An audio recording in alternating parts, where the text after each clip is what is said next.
balance of the season? Yeah, I think it'll happen naturally too. Just we probably are coming out of our most healthiest phase that we've been in before Victor, and I think we were trying to learn some continuity. We just acquired De'Aaron Fox, and so sometimes you can chase your tail if you're just overreacting to whatever happened to that game. But I do think in the next 30 games or so, whatever we have left, there'll be some opportunities to see different combinations, different lineups. We played some big tonight. We played some quote-unquote small, whatever that means. But I do think we'll look at different combinations. Coach, do you think this was one of Keldon's best performances of the season? And if so, what do you think inspired that? I think Keldon's been great. I think, again, just like last night, he has thrived when he's had opportunities, and there's been times when he hasn't had as many opportunities, and he's gave great effort in those times. But the last two games, you see somebody who's got a little bit more opportunity. He's taking advantage of it. Obviously, two different opponents, Suns and Pistons, different personnel, but now adjusting to life without Victor for the rest of the season. Can you bottle up any? I guess, what did your team do well last night that enabled them to get the win compared to what happened here tonight?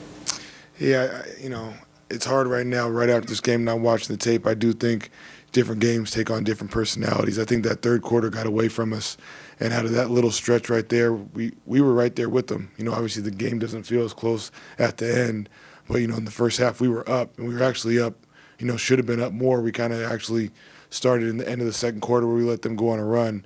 So I think there's still a lot of good things. Like I said, the things that stick out, if you didn't even watch the game, the rebounding and the turnovers, and then we missed some shots. And you put combinations of losing the possession game and you miss some shots, it's going to be tough.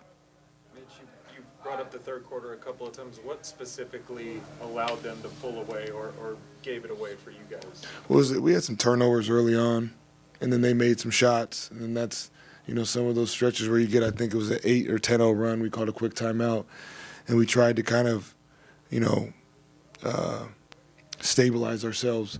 But again, playing a good team, and they kept coming with the rebounds and the possession. So even as we stabilized, that's when it's hard when you give up that 10-12 run.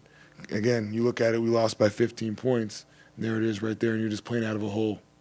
Blake and Malachi got in some run today. How have they been this season on the bench, practice? We're not getting that much playing time this season. Our guys have been great. Our guys have been great in every way. Those guys have continued to work, continued to be professionals, and I would expect them to be frustrated. They should. Everybody wants to play, and we want people that want to play, and we want people that continue to get better if they're not playing, and those guys have done that. Coach, De'Aaron and Chris are building pretty good chemistry together, and there's obviously adds a new element, right? How do you balance maximizing that pairing together and then also staggering those two so that there's sort of steady playmaking? Yeah, I think you got, Chris and De'Aaron, you can even throw Steph into that mix, right? There's dynamic ball handlers, decision makers, one that is very young, we're trying to grow, one we've just acquired who's kind of in his prime, we're trying to learn and tinker, as you said, and then Chris, who's seen it all and done it all. So it's going to just continue being a kind of moving, living document that'll probably change game to game, but trying to give those guys some runway to grow with each other, but also, like you said, some opportunities to play with the ball in their hands to have a little bit more volume at times. Thanks, sir. Thanks, Coach.